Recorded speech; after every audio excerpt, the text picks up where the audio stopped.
You ask Tiger to solve. This deals with linear equations with one unknown. The final result is x equals 33 over 4. Let's solve it step by step. Group all constants on the right side of the equation. Subtract 20 from both sides. Group like terms. Simplify the arithmetic.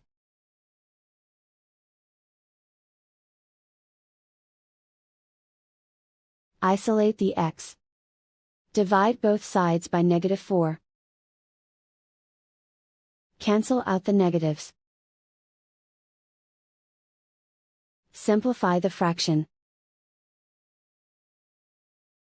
Cancel out the negatives.